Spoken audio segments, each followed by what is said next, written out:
ഞാൻ ഇന്ന് കോർബറ്റിലെത്തി. കോർബറ്റിൽ നടന്ന കാര്യങ്ങളാണ് നിങ്ങളുമായിട്ട് ഷെയർ ചെയ്യാൻ പോകുന്നത്. ഞങ്ങൾ താമസിക്കുന്ന ഹോട്ടലാണ് ഈ കാണുന്നത്. ഇവിടെ ഒരു ടെമ്പിളാണ്, ഒരു ചെറിയ സ്പോട്ടിൽ കാണുന്നത്. നമ്മളിപ്പോൾ അങ്ങോട്ടാണ് പോണത്. സ്റ്റെപ്പ് ആൾക്കാർക്ക് വെയിൽ കൊള്ളാതിരിക്കാൻ വേണ്ടി ഇങ്ങനെ കെട്ടിയിരിക്കുകയാണ്.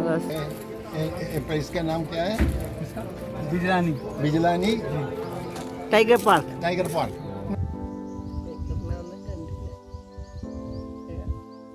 മാനിനെ കണ്ടു. മാനിൻ്റെ ആ അലേർട്ട്നെസ് കണ്ടപ്പോഴേ മലയുടെ ഇറക്കത്തിലുള്ള ആ ഫ്ലാറ്റായിട്ടുള്ള സ്ഥലം മുഴുവൻ നിരക്ക്. അതവിടെ നിന്ന് ഇടിഞ്ഞ താഴെ പോയാൽ എല്ലാം കൂടെ താഴെ കിടക്കും. കാണാനാണ് വന്നത്. ഇവിടെ നിന്ന് ഇങ്ങനെ വെള്ളം ചാടിയിട്ട് പിന്നെ താഴത്തോടെ ഇതുണ്ട്. ഇവിടെ എല്ലാം പാറയ്ക്കകത്തോടെ ഇങ്ങനെ വന്ന് നിൽപ്പുണ്ട്. ഫോട്ടോ എടുക്കണമെന്ന് ചോദിച്ച് ഞാൻ പറഞ്ഞു ബുദ്ധിക്കൊക്കെ ആ ഫോട്ടോ. ഹായ്, ഞാൻ രാജിനി ചാണ്ടി. ഒരു മുത്തശ്ശി കഥ എന്ന എൻ്റെ യൂട്യൂബ് ചാനലിലേക്ക് എല്ലാവർക്കും സ്വാഗതം. ഞാൻ ഇന്ന് കോർബറ്റിലെത്തി. കോർബറ്റിൽ നടന്ന കാര്യങ്ങളാണ് നിങ്ങളുമായിട്ട് ഷെയർ ചെയ്യാൻ പോകുന്നത് ഈ എപ്പിസോഡിലൂടെ. അപ്പോൾ അതിനകത്ത് ഞാൻ പറയുന്നുണ്ട്, ഞങ്ങൾ ഇന്നത്തെ ജിം കോർബറ്റ് പാർക്കിൽ പോയി. അതിനകത്ത് ടൈഗറിനെ കണ്ടില്ല, ടൈഗറിൻ്റെ കാല് കണ്ടു. ആനയെ കണ്ടില്ല, ആന പിണ്ടം കണ്ടു. പക്ഷെ എന്തായാലും നല്ലൊരു ജേർണി ആയിരുന്നു. അത് ഞാൻ നിങ്ങളുമായിട്ട് ഈ എപ്പിസോഡിൽ ഷെയർ ചെയ്തു.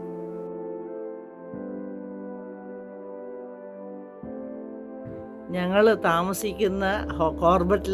താമസിക്കുന്ന ഹോട്ടലാണ് ഈ കാണുന്നത്. Beautiful scenery, beautiful. ഇങ്ങോട്ട് കയറി വരുന്ന വഴി കണ്ടപ്പോൾ ഞാൻ വിചാരിച്ചു, എൻ്റെ ദൈവമേ, ഇതെന്ത് ഹോട്ടലായിരിക്കും ഞങ്ങൾ പോകാൻ പോണേന്ന്. പക്ഷെ അത് ആ വഴി വനത്തിനോട് ചേർന്ന് കിടക്കുന്നത് കാരണം ഗവൺമെൻറ് ആ റോഡ് ക്ലിയർ ചെയ്യാൻ സമ്മതിക്കില്ല അത്രേ. It's A beautiful place. ഈ ഹോട്ടലിൻ്റെ പേരാണ് ഡി കൊറാസാവോ.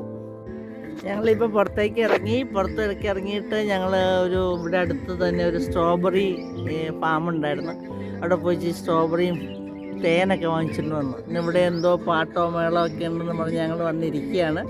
പക്ഷേ ഇതുവരൊന്നും ആയിട്ടില്ല. പിള്ളേരൊക്കെ വരണത്രേ. പിള്ളേർ കുറച്ച് സ്റ്റുഡൻസ് വന്നിട്ടുണ്ട്. അവർ തന്നെ അമ്പലം കാണാൻ പോയേക്കുമെന്ന് പറഞ്ഞു. ഞങ്ങൾ പറഞ്ഞ് ഞങ്ങൾക്ക് ഇച്ചിരി ചായ മാത്രം മതി എന്ന് പറഞ്ഞാൽ അവർക്ക് അതിശയം. ഒന്നും തിന്നാൻ വേണ്ട. അയ്യോ, ഒന്നും തിന്നാൻ വേണ്ട, ചായ മാത്രം മതി എന്ന് പറഞ്ഞു. അപ്പം ഞങ്ങൾ രണ്ടുപേരും ഉള്ളിലൂടെ ഇവിടെ ഇരിക്കുക. നോക്കിയേ, ഹായ് പറഞ്ഞാലടി. ഞാൻ വീഡിയോ എടുക്കുക. അത് കാണിച്ചു. നല്ലൊരു ബ്യൂട്ടിഫുൾ പ്ലേസ് ആക്ച്വലി. ഇഷ്ടം പോലെ സ്ഥലം. 15 ഏക്കർ മറ്റേ ഉണ്ടെന്ന് പറയുന്നു. Good morning everybody. ഇത് ഞങ്ങളുടെ 4th ഡേ ഇൻ ഉത്തരാഖണ്ഡാണ്. 4th ഡേ ഇൻ ഉത്തരാഖണ്ഡാണ്. ഞങ്ങൾ ഡി കൊറാസിയോ കോർബറ്റിലുള്ള ഹോട്ടലിൽ നിന്ന് പതുക്കെ ഏതോ ഒരു നദിയില്ലേ, പുഴ കാണാനായിട്ട് പോകണം. അതിൻ്റെ ചുറ്റും നല്ല വ്യൂസ് ഒക്കെ ഉണ്ടെന്ന് പറയുന്നു. ഉച്ച കഴിഞ്ഞ് ഞങ്ങൾക്കൊരു ജീപ്പ് റൈഡ് ഉണ്ട്.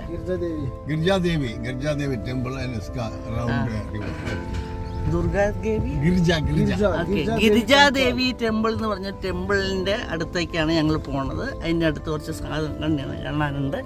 നമ്മളിപ്പോൾ പോകുന്ന ഈ കോർബറ്റ് ഹോട്ടലിൽ നിന്ന് ഇറങ്ങിക്കഴിഞ്ഞിട്ടുള്ള വഴിയാണ്. ആ വഴി നന്നാക്കാൻ ഇവർ സമ്മതിക്കില്ല. കാരണം അതിൻ്റെ തൊട്ടിപ്പുറത്ത് ഇപ്പോൾ ഈ കാണുന്നതെല്ലാം ഈ കാണുന്നിടത്തെല്ലാം വനമേഖലയാണ്. രാത്രിയിൽ എവിടെയെല്ലാം ഇലക്ട്രിക്കിൻ്റെ വയറൊക്കെ വെച്ചിട്ടുണ്ട്. രാത്രിയിൽ ആന ഇറങ്ങി വരുമെന്നാണ് പറയുന്നത് ചിലപ്പോൾ.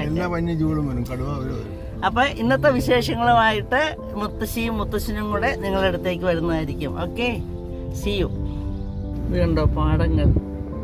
നമ്മുടെ നാട്ടിൽ ഞാനൊക്കെ കൊച്ചായിരുന്ന കാലത്ത്, എൻ്റെ മോള് കൊച്ചായിരുന്ന കാലത്ത് നാട്ടിൽ വരുമ്പോൾ എൻജോയ് ചെയ്യുന്നതാണ്. റോഡിൽ പോകുമ്പോൾ കാണുന്ന പാടങ്ങൾ.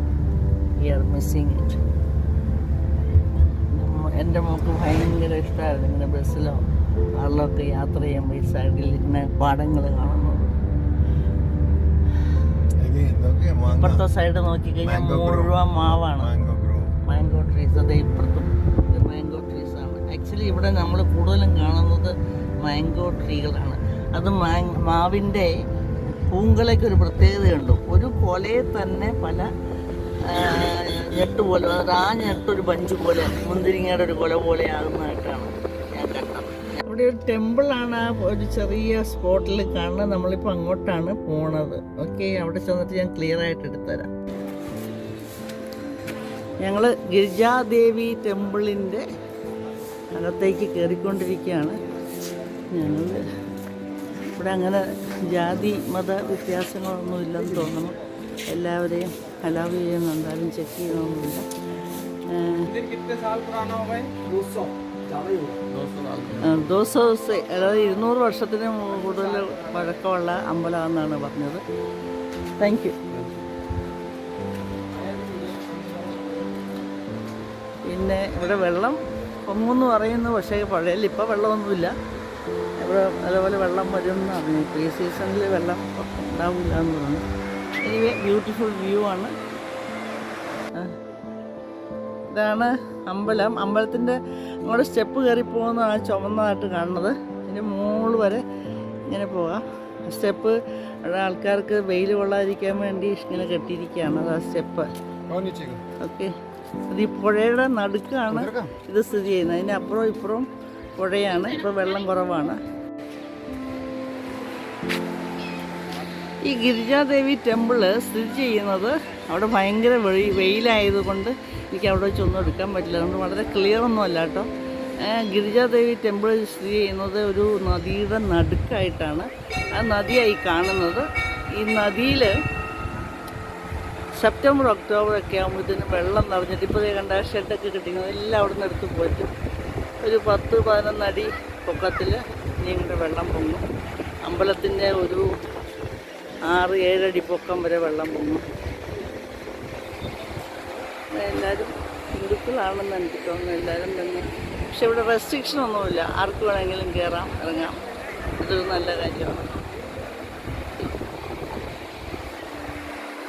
ഇതാണ് അമ്പലത്തിലെ പുഴയിലിപ്പോൾ എല്ലാം കുടിക്കുന്നത്. ഇപ്പം ഞാൻ പുറത്ത് നല്ല വെയിലാണെങ്കിൽ വെള്ളം നല്ല തണുപ്പാണെന്നാണ് എനിക്ക് മനസ്സിലാകുന്നത്. കാരണം എല്ലാവരും അതിനകത്തുനിന്ന് വരയ്ക്കുന്നുണ്ട്.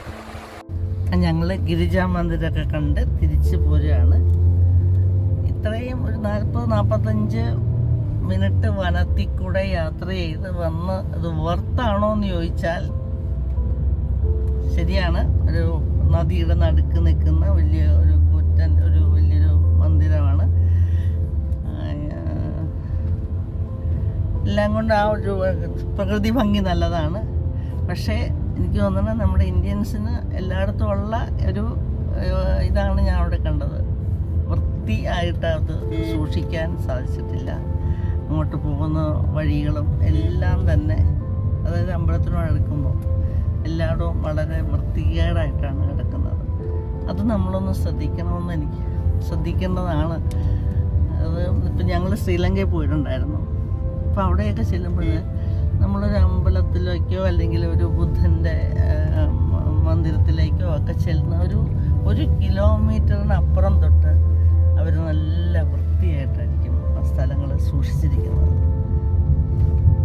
നമ്മുടെ എല്ലായിടത്തും, നമ്മളിപ്പോൾ കേരളത്തിലും എല്ലാം കാണുന്ന ഒരു സംഭവം അതാണ്. നമുക്ക് ഇപ്പം ഞാൻ എൻ്റെ വീട്ടിലെ വേസ്റ്റ് വേറൊരാളുടെ വീടിൻ്റെ മുമ്പിൽ കൊണ്ടിടുമ്പോൾ നമ്മൾ ഒരിക്കലും ആലോചിക്കാറില്ല, എൻ്റെ വീടിൻ്റെ മുമ്പിൽ കൊണ്ടുവന്നിട്ടാൽ അതെങ്ങനെ എനിക്ക് ഫീൽ ചെയ്യും എന്ന് നമ്മൾ ചിന്തിക്കുന്നില്ല.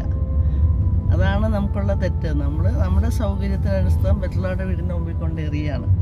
അവരത് എൻ്റെ വീടിൻ്റെ മുമ്പിൽ ഇട്ടാൽ എങ്ങനെ ആയിരിക്കുമെന്ന് നമ്മൾ ചിന്തിക്കുന്നത്. അതുപോലെ തന്നെയാണ് ഇവരും. പൈസ ഉണ്ടാക്കണം കൊണ്ടെന്ന് പറഞ്ഞ് കുറേ കടകളൊക്കെ അതിൻ്റെ മുമ്പിൽ ഉണ്ടെങ്കിലും ആൾക്കാരെ ആകർഷിക്കാൻ നമ്മളവിടെ വൃത്തിയാക്കി ഇടണം എന്നുള്ള ഒരു ചിന്താഗതി നമുക്കില്ല എന്ന് തന്നെ പറയാം. അതാണ് എനിക്കവിടെ പോയിട്ട് തോന്നിയത്. ബ്യൂട്ടിഫുൾ സീനറിയാണ്. എല്ലാം നല്ല വഴിയും നല്ലതാണ്. വനമാണ് മിക്കവാറും. പിന്നെ കാണുന്നത് മാവിൻ്റെ തോട്ടങ്ങളാണ്. ഇവിടെ ഏറ്റവും കൂടുതൽ കൃഷിയുള്ളത് മാവാണെന്ന് എനിക്ക് തോന്നുന്നത്. നമ്മുടെ നാട്ടിലേക്ക് ഇപ്പം മാങ്ങയുണ്ടായി എല്ലാം കൊലച്ച് കിടക്കുന്നു. ഇവിടെ മാവ് പൂത്ത് വന്നിട്ടേ ഉള്ളൂ.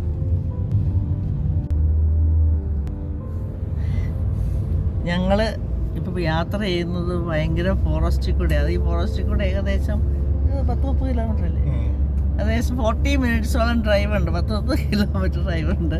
പലയിടത്തും എഴുതി വെച്ചിട്ടുണ്ട് കടുവ പ്രിസർവ് അല്ലെങ്കിൽ പിന്നെ ആനിമൽസ് വാക്ക് ചെയ്യും, അങ്ങനെ ഇങ്ങനെ. ഇതുവരെ ഒരു കുരങ്ങിനെ പോലും ഒരു കുരങ്ങിനെ പോലും ഞാൻ ഇവിടെ കണ്ടില്ല. അതേസമയം ഞങ്ങളുടെ ഹോട്ടലിനടുത്ത് കുരങ്ങും ഒക്കെ ഉണ്ട്, കണ്ടു. അത് കുരങ്ങനെ കണ്ടില്ലെന്നല്ല പറഞ്ഞത്, ഞാൻ ഈ 40 കിലോമീറ്ററിൽ വനത്തിനിടയ്ക്കൂടെ സൂക്ഷിച്ച് വണ്ടി ഓടിക്കണം എന്നൊക്കെ എല്ലായിടത്തും ചോദിച്ചിട്ടുണ്ട്. ഞാൻ നമ്മുടെ ഭാഗ്യമാണോ നിർഭാഗ്യമാണോ ഇതുവരെ ഒരു ആനയോ ഒരു കടുവയോ അല്ലെങ്കിൽ ഒരു കുരങ്ങോ ഒന്നിനെയും കാണാൻ പറ്റിയിട്ടില്ല. അപ്പം അങ്ങനെ ഒരു ആരും അത് വിചാരിച്ച് പേടിച്ച് വരാതിരിക്കണ്ട കേട്ടോ. कुछ फोटो निकालने तो टाइम थोड़ा एडवांस वार्निंग देना.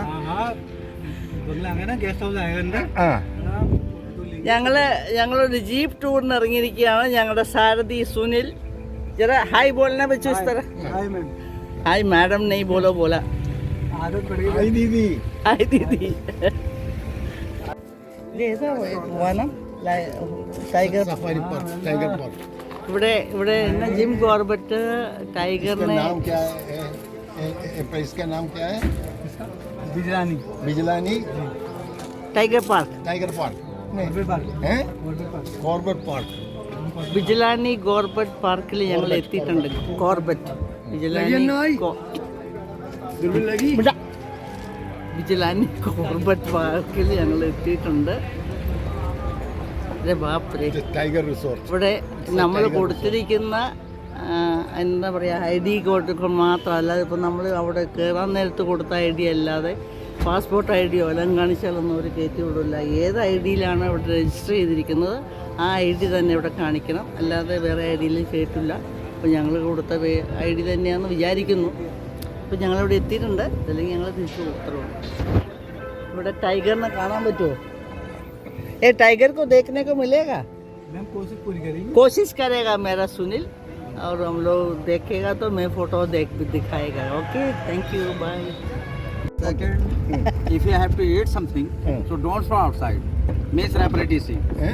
कोई भी चीज आप लोग खाएंगे पिएंगे तो बाहर नहीं फेंकेंगे. रैपर वगैरह. Third sir, no smoking. No okay. आप बीड़ी सिगरेट कोई नहीं पिएगा. No littering. Yes. No littering, no smoking. Yes. And fourth, if you have to see any animal, so please no noise. Okay. Silent. So you have to follow that rule and cooperate with Okay, sir. okay. Otherwise, they will be fine on you. Okay. 200 to 5,000 rupees. आप fine करेंगे? Yes. Yes, okay. Because now we are in GPS अच्छा. system. मैं नहीं करूँगा. ये GPS system. हाँ हाँ. अब हम जो है ना कैमरे की निगरानी में है सर. हाँ. तो जो हमारे डिश लगी हुई है ना हेड ऑफिस में, वो तुरंत देख लेता है हमें कि हम लोग यहाँ क्या कर रहे हैं. और अगर हमें कोई गलती करता है तो आगे पकड़ लेता है हमें. Okay. फिर वो उनके मर्जी वो कितना फाइन काटते हैं. Okay. Okay. मैं भी सोच रहे थे ये सुनील इतना चुप क्यों है. हाँ. सुनील एकदम इधर से आने से एकदम चुप है. हाँ. तो उसको मालूम है इधर आके आवाज नहीं करने नहीं का. करने का. नाना नानी को बोलना भूल गया. अरे जो बोलना है पहले ही बोलो, उधर आके कुछ मत बोलो. तो ये रूल फॉलो करने जरूरी है सर. ठीक है. और क्या कि सर ये पार्क हमने 3 जोन में बांटा है. This is first one. I called buffer zone. In buffer zone some rights of villagers. They can take up grass for the cattle, dry wood, so that will stop as a human being. So wildlife are in this area. ये गांव वाले की वजह से इधर wildlife कम दिखती है. हाँ, ये जो गांव वाले हैं ना इनका डिस्टर्बेंस बहुत ज़्यादा है. इधर ओके. इधर लॉ रहता है क्या? Okay. People are staying here? Yeah, they live. I don't know before that. Okay. No, but they are allowed to stay there. Yes. Actually, they are like a tribals. But they are not in danger zone. No. Okay. Okay. Then what else you said? They are like us. Okay. No problem. No, ये animal उस लोगों को कुछ करेगा नहीं, पूछा. And second, tourist zone. Okay. In tourist zone, we have to see wildlife on that side. Second zone. ഇവിടെ ഉള്ള ആൾക്കാർ താമസിക്കുന്നുണ്ട് ഒരു side. Nobody allowed except departmental officer. Because that. ഞങ്ങൾ ഈ ഫോറസ്റ്റിൽ കൂടെ പോകാൻ വേണ്ടിയിട്ട് 15 മിനിറ്റായി. എന്നോട് വലതുവശത്ത് നോക്കാൻ പറഞ്ഞു, ഞാൻ ഇഷ്ടമുണ്ട് ഇടതുവശത്ത് നോക്കാൻ പറഞ്ഞു. ഗൈഡ് നേരെ നോക്കുമെന്ന് പറഞ്ഞു. ഇതുവരെ ഒന്നും കണ്ടില്ല. ഞങ്ങൾ ചില പുറ്റുകൾ കണ്ടു, ഈ ആൻ പുറ്റില്ലേ. ഓ കിസ്കോ डियर को पसंद है. किसको पसंद है ये आन पुट, ये पिट? What is that, ma'am? ये किसको पसंद? Bears को.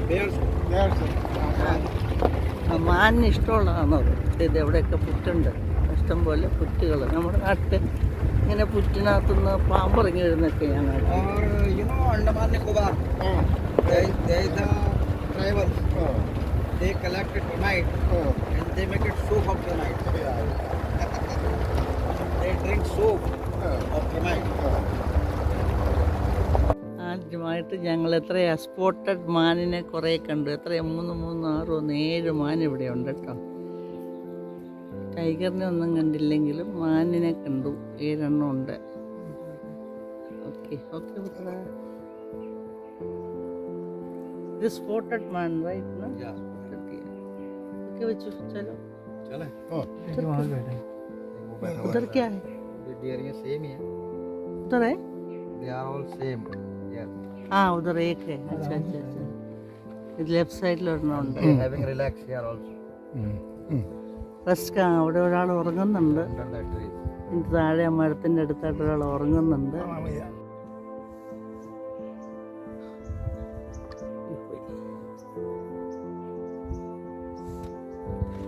हीरो उधर है. Yes, thank you. Yes, he is doing twin cut.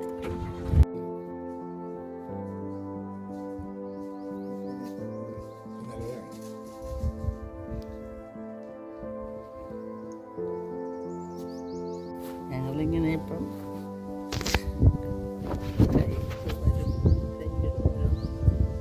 കുറേ നേരമായി ഇവിടെ കിടക്കുന്നു. ഒന്നും കണ്ടില്ല. മാനിനെ കണ്ടു. മാനിൻ്റെ ആ അലേർട്ട്നെസ് കണ്ടപ്പോഴേ അത് ഞങ്ങൾ വിചാരിച്ച് വല്ലതും കാണുമായിരിക്കും. കാര്യമില്ലാതായി. ഞാൻ ഇന്ന് 2 സ്ഥലത്താണ് ഇവിടെ പോയത്. അത് രണ്ടും ഞാൻ വീഡിയോ എടുത്തെങ്കിലും എത്ര ശരിയായി എന്ന് എനിക്കറിയില്ല. അതുകൊണ്ട് ഞാൻ അതിനെക്കുറിച്ച് ഒന്നുകൂടെ ഒരു എക്സ്പ്ലനേഷൻ തരാം. ഞാൻ ആദ്യം പോയത് ഗിരിജാദേവി ടെമ്പിളിലാണ് ഇവിടെ നിന്ന്. അപ്പോൾ ഞങ്ങളുടെ ഇവിടെ നിന്ന് രാവിലെ ഞങ്ങളുടെ ഹോട്ടൽ ഡി കൊറാസിയോയിൽ നിന്ന് 20 കിലോമീറ്റർ ദൂരെ ഉള്ള ഈ ടെമ്പിളിലേക്ക് പോയി. 20 കിലോമീറ്റർ എന്ന് പറയുന്നത് ഒരു വനത്തിനകത്തോടെയാണ് പോകുന്നത്. പലയിടത്തും അവരിങ്ങനെ എഴുതിയിട്ടുണ്ട്, പിന്നെ വനമാണ്, പ്രൊട്ടക്റ്റഡാണ്, ഏരിയയാണ്, കെയർഫുൾ എന്നൊക്കെ പറയുന്നുണ്ടെങ്കിലും ഒരു കുരങ്ങനെ പോലും ഞാൻ കണ്ടില്ല. അതൊക്കെ ഇറ്റ്സ് ഓക്കെ.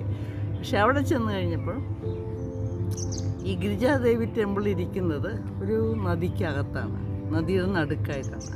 പക്ഷേ ഇപ്പം വെള്ളമെല്ലാം തീർന്നിരിക്കുന്നതുകൊണ്ട് വെള്ളം ഏകദേശം പറ്റി ഒരു കുറച്ച് വേണമെങ്കിൽ അതിനകത്ത് ഇറങ്ങി ഇരുന്ന് കുളിക്കാവുന്ന മാതിരി വെള്ളം ഒഴുകുന്നേ ഉള്ളൂ.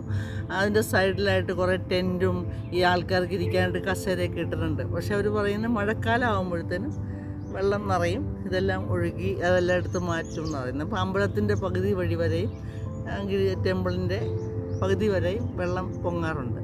പക്ഷേ ഇതിനകത്ത് ഞാൻ നോട്ട് ചെയ്തത്, നമ്മുടെ ഇന്ത്യയിലെ ഏറ്റവും വലിയൊരു പ്രശ്നം ഞാൻ നോട്ട് ചെയ്തത് ക്ലീൻലിനെസ്സാണ്, അതായത് വൃത്തി. നമ്മൾ പോകുന്ന വഴികളിലെല്ലാം വേസ്റ്റും കടലാസും അതൊക്കെ ഇട്ടിട്ട് ഒരു വിസിറ്റേഴ്സിനെ അല്ലെങ്കിൽ ടൂറിസ്റ്റിനെ അട്രാക്റ്റ് ചെയ്യുന്ന രീതിയിലല്ല അവിടെ എല്ലാം ഇട്ടിരിക്കുന്നത്. അതുകൊണ്ട് എനിക്ക് ടോട്ടൽ ഒരു ഡിസപ്പോയിൻമെൻ്റ് ആയിട്ടാണ് ഇന്നത്തെ വിസിറ്റ് എനിക്ക് തോന്നിയത്. പിന്നെ ഞങ്ങൾ പോയത് വിജിലാനി ജിം കോർബറ്റ് പാർക്കിലാണ്. അപ്പം അത് ഏകദേശം ഞങ്ങൾ നേരത്തെ ഒരു ജീപ്പ് ബുക്ക് ചെയ്തിട്ടുണ്ടായിരുന്നു. സുനിൽ എന്ന് പറഞ്ഞൊരു പയ്യൻ ഞങ്ങളെയും കൊണ്ട് ജീപ്പിൽ ഇവിടെ നിന്ന് ജിം കോർബറ്റ് പാർക്കിലേക്ക് പോയി. ഞങ്ങൾ അവിടെ ചെന്നിട്ട് ഒരു 3-4 മണിക്കൂറോളം ആ പാർക്ക് മുഴുവൻ ചുറ്റിക്കറങ്ങി. ഞങ്ങളിവിടെ ഒരു ഗൈഡ് ഉണ്ടായിരുന്നു. ഇത് എൻട്രൻസിൻ്റെ അടുത്ത് ഭയങ്കര റെസ്ട്രിക്ഷൻസാണ്. നമ്മൾ എങ്ങനെയാണോ എൻട്രി ചെയ്തിരിക്കുന്നത് ആ ID തന്നെ കാണിച്ചാലേ നമ്മളെ കയറാൻ സമ്മതിക്കുള്ളൂ. അപ്പോൾ ഞങ്ങൾ ഇതെല്ലാം തരണം ചെയ്ത് ഞങ്ങളകത്ത് കയറിയിട്ട് ഏകദേശം ഒരു 3-3.5 മണിക്കൂറോളം ഞങ്ങളതിനകത്ത് സ്പെൻഡ് ചെയ്തു. പാവം ഗൈഡും ഒക്കെ ഒത്തിരി ശ്രമിച്ചു. ആകെ ഞങ്ങൾക്ക് കാണാൻ കിട്ടിയത് കുറേ പീക്കോക്കിനെയും കുറേ മാനിനെയും പിന്നെ കാട്ടുപന്നി പിന്നെ കുറച്ച് കുരങ്ങുമാണ്. അത് ഞങ്ങളുടെ ബാഡ് ലക്ക്. പക്ഷേ അതവിടെ ടൈഗർ പാർക്കാണ്. സത്യത്തിൽ പറഞ്ഞു കഴിഞ്ഞാൽ അതൊരു ടൈഗർ പാർക്കാണ്. പക്ഷേ ആനയും കാണാൻ പറ്റില്ല. ആന പിണ്ടം കണ്ടു, ആനയെ കണ്ടില്ല. ടൈഗറിൻ്റെ കാൽപാദങ്ങൾ കണ്ടു, ടൈഗറിനെ കണ്ടില്ല. പക്ഷേ നല്ലൊരു ടയറിങ് റൈഡാണ്. ഞങ്ങളെപ്പോലെ പ്രായമുള്ളവർക്ക് അഡ്വൈസ് ചെയ്യുന്ന ഒരു റൈഡല്ല. കാരണം റോഡ് ഭയങ്കര റഫാണ്, ജീപ്പ് ഭയങ്കര റഫാണ്. പക്ഷെ എന്നാലും വി കെയിം ബാക്ക്. ഞങ്ങളിപ്പോൾ ഡി കറാസിയയിൽ വന്നിരിക്കുകയാണ്. നമുക്കൊരു ചായ സൽക്കാരം ഫ്രീ ആയിട്ട് തരാമെന്ന് പറഞ്ഞിട്ടുണ്ട്. ഞങ്ങളതിനായിട്ട് ഇവിടെ വെയിറ്റ് ചെയ്യുന്നു. Okay, bye for today. ഞങ്ങളിന്ന് തിങ്കൾ വെള്ളിയാഴ്ചയാണ്. ഇന്ന് ഞങ്ങൾ മുസൂറിയിലേക്കുള്ള യാത്ര തുടങ്ങി. ഇവിടെ നിന്ന് കോർബറ്റിൽ നിന്ന് ഏകദേശം 6-8 മണിക്കൂറുണ്ടെന്ന് പറയുന്നത്. We are going by car. അവിടെ ചെന്നിട്ട് വിശേഷങ്ങൾ പറയാം കേട്ടോ. ഇതിനിടയ്ക്ക് ഇങ്ങനെ ഈ വണ്ടി ഓടിക്കൊണ്ടിരിക്കുമ്പോഴേ പറഞ്ഞ യൂട്യൂബ് വീഡിയോ എടുക്കാനുള്ള എക്സ്പെർട്ടൊന്നുമല്ല ഞാൻ. ഇവിടെ കാണാനായിട്ടുള്ളത് ഇതേ ഉള്ളൂ. എല്ലായിടത്തും മാവാണ്. എവിടെ റോഡ് സൈഡ് മുഴുവൻ മാവാണ്. ഞങ്ങളിങ്ങനെ നല്ല റോഡാണ്, വലിയ പ്രശ്നമൊന്നുമില്ല പോയിക്കൊണ്ടിരിക്കുന്നത്. ഓക്കെ, അവിടെ ചെന്നിട്ട് പറയാം. നീണ്ട് കിടക്കുകയാണ് എല്ലായിടത്തും പാടമായിട്ട്. ഇങ്ങനെ ഇഷ്ടം പോലെ പാടം. പോണ വഴിയെല്ലാം തൽക്കാലം ഞങ്ങൾ കാണുന്നത് പാടമാണ്. ഇത് ഗംഗാ നദിയാണ് ഇപ്പോൾ ഈ കാണുന്നത്. ഞങ്ങൾ ഹരിദ്വാർ എത്തിയെന്നാണ് നമ്മുടെ അമീത്ത് പറയുന്നത്. ഗംഗാ നദിയിൽ പകുതിയേ വെള്ളമുള്ളൂ, ബാക്കിയെല്ലാം ഉണങ്ങിക്കിടക്കുക. അതിൻ്റെ മുകളിൽ നല്ല വ്യൂ ഉണ്ട്, അപ്പുറത്തേക്ക് നല്ല വ്യൂ. പക്ഷേ ഗംഗാ നദി മുഴുവൻ വരണ്ട് കിടക്കുകയാണ്. വെള്ളമുണ്ട്, ഒഴുക്കുമുണ്ട്, പക്ഷേ വരണ്ട് കിടക്കുകയാണ്. നല്ല ബ്യൂട്ടിഫുൾ പാലം. ഞങ്ങൾ പോണ പാലമാണേ, ഹരിദ്വാറിൻ്റെ വെച്ചിട്ടുള്ള ഹാങ്ങിങ് പാലം പോലെ ഒരു പാലം. അതിൻ്റെ ഇതൊക്കെയാണ് കാണുന്നത്.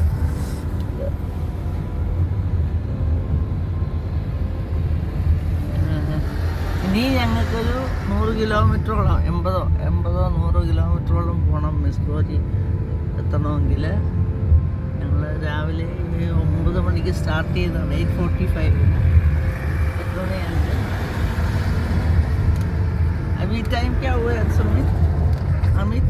मैडम 1:20 हो गया। 1:20 हो गया. ഓക്കെ, 4 മണിക്കൂറായിട്ട് 4 മണിക്കൂർ 20 മിനിറ്റായിട്ട് ഞങ്ങൾ വണ്ടിയിൽ തന്നെയാണ്. ഇടയ്ക്കൊന്ന് ഇറങ്ങി ഒരു ലസ്സി കുടിച്ചു. ഓക്കെ, ഇതാണ് ഞങ്ങൾ പോണ വഴി. ഇനിയും പോകണം. ഞങ്ങൾ മുസോറിയിലേക്കുള്ള മല കയറാൻ തുടങ്ങി. നമ്മുടെ മൂന്നാറിലേക്ക് പോണ പോലെ വളഞ്ഞും തിരിഞ്ഞും ഒക്കെയാണ്. ഞങ്ങളുടെ മുകളിലേക്കുള്ള മലകൾ കാണാം. ഇവിടെ ഇപ്പം നല്ല വെയിലാണ്. അവിടെ ചെന്ന് കഴിയുമ്പോൾ എങ്ങനെയാണെന്ന് അറിയാൻ മേല. തണുപ്പാണെന്നാണ് പറഞ്ഞത്. പക്ഷേ ഇപ്പം ഇവിടെ ഞങ്ങൾ കാണുന്നത് നല്ല വെയിലാണ്. ഇങ്ങനെ വളഞ്ഞ് റോഡുകൾ മൂന്നാറിലേക്ക് പോണ പോലെ തന്നെ. അതിനേക്കാളും കുറച്ചും കൂടെ അല്ലേ, കുറച്ചും കൂടെ വളവുണ്ടെന്ന് തോന്നുന്നു. അപ്പം അടുത്തടുത്ത് വളവുകളുണ്ട്. താഴോട്ട് ഭയങ്കര റെഞ്ചാണ്. ഇപ്പോഴത്തെ ഓപ്പോസിറ്റ് സൈഡ് നോക്കിക്കഴിഞ്ഞാൽ ഭയങ്കര മലയാണ്. റോഡ് പക്ഷെ നല്ല സേഫ് റോഡ് പോലെ എനിക്ക് തോന്നുന്നു. കുണ്ടില്ല, കുഴിയില്ല, പിന്നെ വീതി ആവശ്യത്തിനുണ്ട്. നല്ല സൈലൻ്റാണ്. എല്ലാവരും ഒരുവിധം ഡിസിപ്ലിനോടുകൂടി പോകുന്നത് കണ്ട്. അങ്ങോട്ടുള്ള വ്യൂ, താഴോട്ടുള്ള വ്യൂ. അത് ഡെറാഡൂൺ ആണെന്ന്. ഉത്തരാഖണ്ഡിന്റെ ക്യാപിറ്റൽ. ഇന്ന് ഞങ്ങളുടെ ലാസ്റ്റ് ഡേ ആണ് ഇൻ ഉത്തരാഖണ്ഡ്. ഞങ്ങൾ നാളെ രാവിലെ ഇവിടുന്ന് കാറിന് ഡൽഹിക്ക് പോയി വൈകുന്നേരത്തെ ഫ്ലൈറ്റിന് നാട്ടിലെത്തും. അപ്പോൾ ഞങ്ങൾ മിസോറിയിലാണുള്ളത്. ഞങ്ങൾ മുസോറിയിലാണുള്ളത്. മുസോറിയിൽ ഞങ്ങൾ അതിൻ്റെ ഏറ്റവും പൊക്കത്തിലുള്ള ഒരു ഹോട്ടലിലാണ് ഞങ്ങളിപ്പോൾ താമസിക്കുന്നത്. എൻ്റെ സ്വരം ഇച്ചിരി അടഞ്ഞിട്ടുണ്ടെന്ന് തോന്നുന്നു. അപ്പോൾ ഇപ്പോൾ ഈ കാണുന്നത് നല്ല ഒരു ഭയങ്കര ഒരു വ്യൂ ആണ് ഇവിടെ നിന്ന് ഞങ്ങൾക്ക് കാണുന്നത്. ഇപ്പം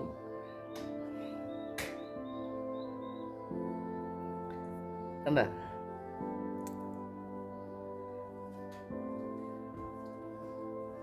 ഇവിടെ നിന്ന് താഴോട്ട് നോക്കിക്കഴിഞ്ഞ് കഴിഞ്ഞാൽ നല്ല ഒരു വ്യൂ ആണ്. ഫുൾ ഇത് കാണാൻ പറ്റും. ഞങ്ങൾ ഇവിടെ നിന്ന് രാവിലെ 7 മണിക്കാണ് ബ്രേക്ക്ഫാസ്റ്റ് തുടങ്ങുന്നത്. അത് കഴിഞ്ഞിട്ട് ഞങ്ങൾ ഇവിടെ നിന്ന് ഇറങ്ങും.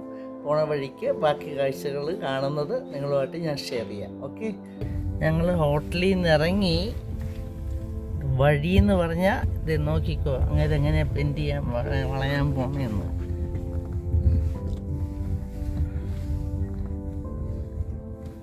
ഇനി അത് റിവേഴ്സ് ചെയ്ത് ഒറ്റയടിക്കൊന്നും പോവില്ല.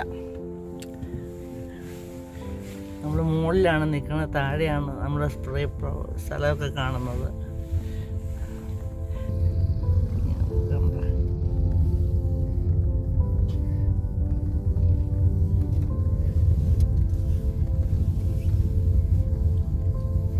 ഭയങ്കര വെയിലാണ്, അതുകൊണ്ട് ക്ലിയർ ആവുമോ എന്ന് എനിക്കറിയില്ല. ഇത്രയും പൊക്കത്തിലാണ് ഞങ്ങൾ. അവിടെ നിന്നാണ് നമ്മൾ താഴോട്ട് പോകുന്നത്.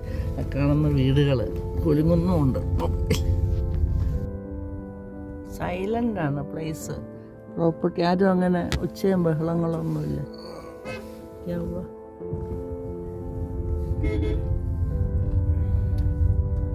നമ്മുടെ നാട്ടിലെ പോലെ റഷില്ല. ഇവിടെ ഞങ്ങളിപ്പോൾ ഇറങ്ങാനായിട്ട് തുടങ്ങിയപ്പോൾ അവർ പറഞ്ഞാൽ നിങ്ങൾ ചെല്ലുമ്പം അവിടെ എങ്ങും ആരും ഉണ്ടാവില്ല. പഹാടി എന്ന് പറഞ്ഞാൽ ഇതുപോലെയുള്ള മലമ്പ്രദേശങ്ങളിൽ ആൾക്കാർ 9, 9:30, 10 മണിയൊക്കെ ആവും എണീറ്റ് പിടിച്ചൊക്കെ വരുമ്പോഴെന്നാണ് പറഞ്ഞത്. പക്ഷെ ഇവിടെ അടിക്കാനൊക്കെ ആൾക്കാർ വന്നിട്ടുണ്ട്. ഓരോ വളവും ഒന്ന് റിവേഴ്സ് ചെയ്യാതെ വണ്ടി എടുക്കാൻ പറ്റില്ല. ഞങ്ങൾക്ക് രണ്ടുപേരും പ്രായമുണ്ടെങ്കിലും ദൈവം സഹായിച്ച് ഞങ്ങൾക്ക് രണ്ടുപേർക്കും ഇതുവരെ ബുദ്ധിമുട്ടുകളൊന്നും ഉണ്ടായില്ല. അപ്പം അതുകൊണ്ട് പ്രായമുള്ളവർ ഈ ഒരു ട്രിപ്പ് പ്ലാൻ ചെയ്യുന്നുണ്ടെങ്കിൽ നല്ല വിൽ പവർ വേണമെന്ന് ഞാൻ ഒന്നുകൂടെ പറയാം. എനിക്ക് കാണണം, എനിക്കിത് ചെയ്യണം. കാരണം ലൈഫിൽ നമ്മൾ അയ്യോ എനിക്ക് വയ്യേ എന്ന് പറഞ്ഞിരുന്നാൽ വയ്യായികയായിരിക്കും. ഞങ്ങൾക്കും പ്രോബ്ലംസ് ഒത്തിരി ഉള്ളവരാണ്. പക്ഷേ ഇവിടെ വന്നിട്ട് ഒന്നും പ്രശ്നങ്ങളൊന്നും ഇതുവരെ ഉണ്ടായില്ല. ഉണ്ടാകാതിരിക്കട്ടെ. ഇനി താഴേക്കുള്ള വ്യൂ, താഴേക്ക് ഇങ്ങനെ നമ്മൾ മുകളിലാണ്. താഴെ ഇങ്ങനെ വീടുകളും ബിൽഡിങ്ങുകളും മരങ്ങളും അതിനിടയ്ക്ക് വീടുകളും ഒക്കെ ഉണ്ട്.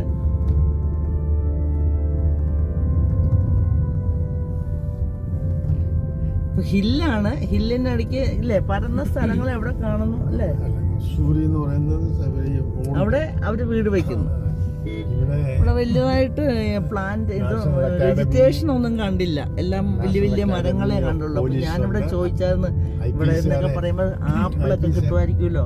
അപ്പോൾ ആപ്പിൾ ഇവിടെ ഉണ്ടോ എങ്ങനെയാണെന്ന് ചോദിച്ചപ്പോൾ ഇവിടെയല്ല, മണാലിയിലൊക്കെയാണ്. ഇവിടെ അതല്ല സീസണും അല്ല. കുറച്ച് വാങ്ങിക്കാമെന്ന് വിചാരിച്ചു.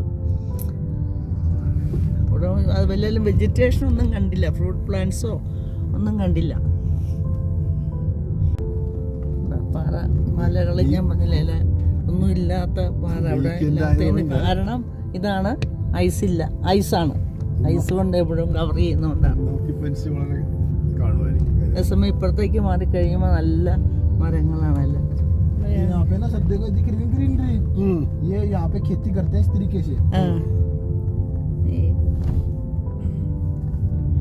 ഞാൻ പറഞ്ഞില്ലേ പാറയുടെ പുറത്ത് സ്ഥലത്ത് ഇടയ്ക്ക് ഇച്ചിരി പച്ചപ്പുണ്ടെങ്കിൽ അവിടെയെല്ലാം അവർ കൃഷിയും കാര്യങ്ങളും ഒക്കെ ചെയ്യുന്നുണ്ട് കേട്ടോ.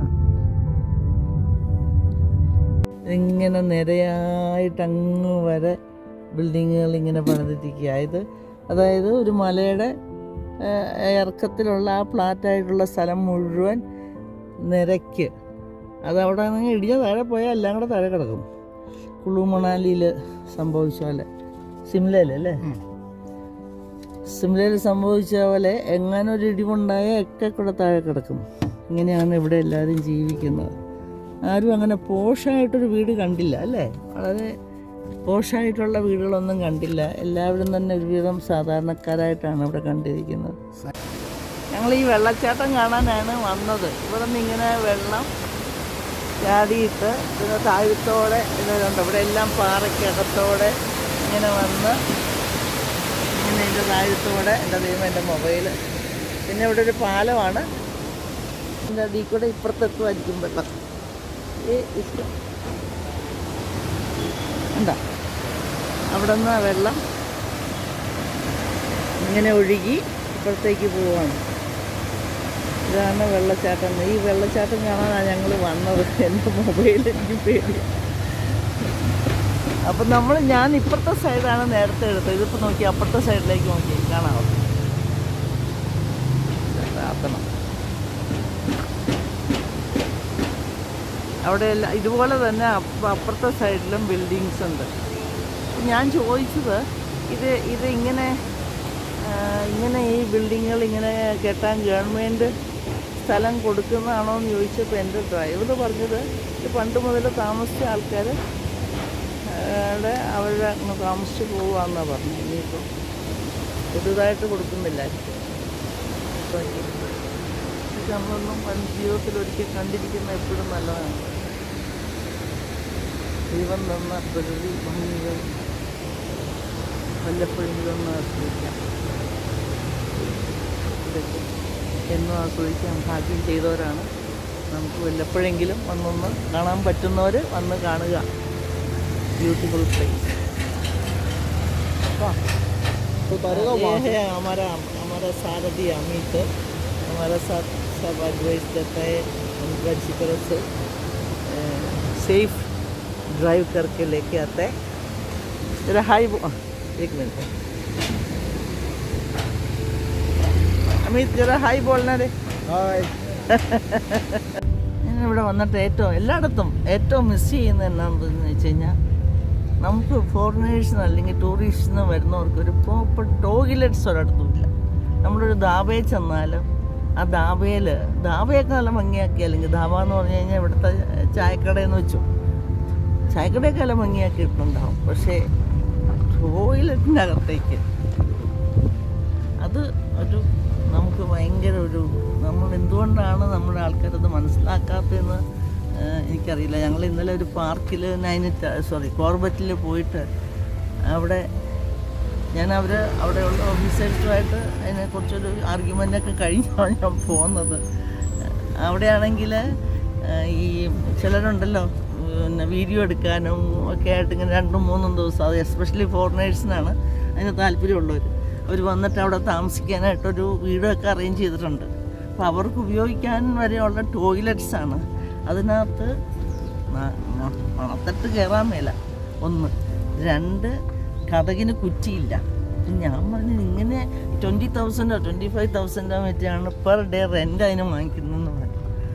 നമ്മൾ റെൻറ്റ് വാങ്ങിച്ചോ കുഴപ്പമില്ല, പക്ഷെ അപ്പോൾ അതിനനുസരിച്ചുള്ള കംഫർട്ടും കൂടെ കൊടുക്കേണ്ട ഡ്യൂട്ടി ഉണ്ടെന്നാണ് എനിക്ക് തോന്നുന്നത്. ആ ഒരു കാര്യത്തിൽ നമ്മൾ എല്ലായിടത്തും ഒന്ന് ഇമ്പ്രൂവ് ചെയ്യേണ്ട ആവശ്യമുണ്ട്. അപ്പം നമ്മൾ എസ്പെഷ്യലി ലേഡീസിന് ഭയങ്കര ബുദ്ധിമുട്ടായിരിക്കും ഒരു ടോയ്ലറ്റിൽ പോയിട്ട് ഒന്ന് വാഷ് ചെയ്ത് ഇറങ്ങി വരിക എന്ന് പറയുന്നത് ഭയങ്കര ബുദ്ധിമുട്ടുള്ളത്. അത് മാത്രമാണ് ഞാൻ ഇവിടെ വന്നിട്ട് ഒരു നെഗറ്റീവായിട്ട് കണ്ടിരിക്കുന്നത്.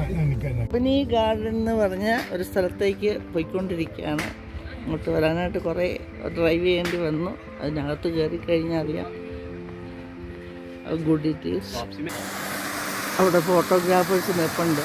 ഫോട്ടോ എടുക്കണമെന്ന് ചോദിച്ച് ഞാൻ പറഞ്ഞു ബുദ്ധിക്കൊക്കെ ആ ഫോട്ടോ ഉള്ളത് ഒരു കിളവൻ്റെയും കിളവിയുടെയൊക്കെ എന്ത് ഫോട്ടോ എടുക്കാനാണ് ഞാനും പറഞ്ഞു. ഇത് ഞങ്ങളെപ്പോലുള്ളവർക്ക് ഇതിൻ്റെ ആവശ്യമുണ്ടെന്ന് തോന്നണില്ല. ലവ് ബേർഡ്സിനൊക്കെ പറ്റിയ സ്ഥലങ്ങളാണ്. അല്ലാതെ പക്ഷേ whatever it is, if you can ഒരു പ്രാവശ്യം ഇവിടെ വന്ന് വിസിറ്റ് ചെയ്യാൻ സാധിക്കുമെങ്കിൽ വലിയ എക്സ്പെൻസീവായിട്ട് എനിക്ക് തോന്നിയില്ല. കാരണം ഒരു 1.5-1.25 ലക്ഷം രൂപയ്ക്ക് എനിക്ക് ഞാണ്ടിസിനോട് എത്താൻ പറ്റി. അപ്പോൾ അതിനകത്ത് നമ്മുടെ ഹോട്ടലിലാണെങ്കിലും ഞങ്ങൾക്ക് ലഞ്ചും ബ്രേക്ക്ഫാസ്റ്റും ഡിന്നറും ഫ്രീ ആയിരുന്നു. ആ ഒരു കോമ്പിനേഷനിൽ നല്ല ഹോട്ടലായിരുന്നു. അപ്പം പറ്റുമെങ്കിൽ നമ്മളെന്തെല്ലാം എവിടെയെല്ലാം രൂപ കളയുന്നു. നമുക്കൊരു റിലാക്സേഷനാണ്. നമ്മുടെ എന്താ പറയുക, നമ്മുടെ ദൈവം അല്ലെങ്കിൽ നിങ്ങൾ വിശ്വസിക്കുന്ന ദൈവം നമുക്ക് തന്നിരിക്കുന്ന പ്രകൃതിയെ ആസ്വദിക്കാൻ ഒരു അവസരം കിട്ടുവാണ്. മനസ്സിനും നമ്മളുടെ ഫാമിലിക്കും അതൊരു വലിയൊരു കംഫർട്ടായിരിക്കും. കാരണം ഒരു വൺസിനെ വയലിൽ ഭാര്യയും ഭർത്താവും മക്കളും എല്ലാം കൂടെയോ അതല്ലെങ്കിൽ ഹസ്ബൻഡ് വൈഫ് പ്രായം നമ്മുടെ മക്കളെ വളർത്താനും അതിനൊക്കെ ആയിട്ട് ഒത്തിരി സമയങ്ങൾ വേസ്റ്റല്ല, ഒത്തിരി സമയം കളഞ്ഞ സ്ഥിതിക്ക് അവരെല്ലാം പറക്കാൻ പറ്റി. അപ്പം നിങ്ങൾക്ക് പറ്റുമെങ്കിൽ, ആരോഗ്യം ഉണ്ടെങ്കിൽ ഒരു പ്രാവശ്യമെങ്കിലും ഇങ്ങനെയുള്ള ടൂറുകൾ നടത്തുക. ആക്ച്വലി ഞാൻ കോർബറ്റും മുസോറിയും കൂടെ ഒരു എപ്പിസോഡിൽ തീർക്കാനാണ് പ്ലാൻ ഇടുന്നത്. കാരണം കോർബറ്റിൽ അധികം ഞങ്ങൾക്ക് കാണാൻ ഇല്ലായിരുന്നു. ഒരു പാർക്ക്, ജിം കോർബറ്റ് എന്ന് പറഞ്ഞൊരു പാർക്കേ ഉണ്ടായിരുന്നുള്ളൂ. അതുതന്നെ ഒരു 3-4 മണിക്കൂർ ജീപ്പിൽ യാത്ര ചെയ്തിട്ടുള്ള ഒരു tedious ജേർണി ആയിരുന്നു. അപ്പം ഞാൻ അതിനകത്ത് എനിക്കൊരു കാര്യം പറയാനുള്ളത്, ഞങ്ങളെപ്പോലെ 84 73 വയസ്സുള്ളവർ കോർബറ്റിലോ അങ്ങനെയുള്ള സ്ഥലങ്ങളിൽ പോകുന്നുണ്ടെങ്കിൽ നിങ്ങൾക്ക് പോകണമെന്നും അത് കാണണമെന്നും ശരിക്കും ആഗ്രഹമുണ്ടെങ്കിൽ മാത്രമേ ആ ട്രിപ്പ് ചെയ്യാവുള്ളൂ. കാരണം അത് ഭയങ്കര ടയർസമാണ്. ഞങ്ങൾ പേടിച്ചാണ്, പക്ഷേ ഞങ്ങൾക്കൊന്നും പറ്റിയില്ല. കാരണം ആ ജീപ്പ് എന്ന് പറയുന്നത് തന്നെ ഭയങ്കര ഹെക്റ്റിക്കാണ്. പിന്നെ പുഴയിൽ വെള്ളമില്ലാത്ത കല്ലിൻ്റെയും അതിൻ്റെ ഇടയ്ക്കൂടെയൊക്കെയാണ് ജീപ്പ് പോകുകയും വരികയൊക്കെ ചെയ്തത്. അപ്പോൾ അതുകൊണ്ട് നല്ലപോലെ ആഗ്രഹമുണ്ടെങ്കിൽ മാത്രം അത് ശ്രമിക്കുക. മുസോറിയിലാണെങ്കിൽ തന്നെ മുസോറിയിൽ വളരെ നാരോ റോഡ്സാണ് അധികം ഉള്ളത്.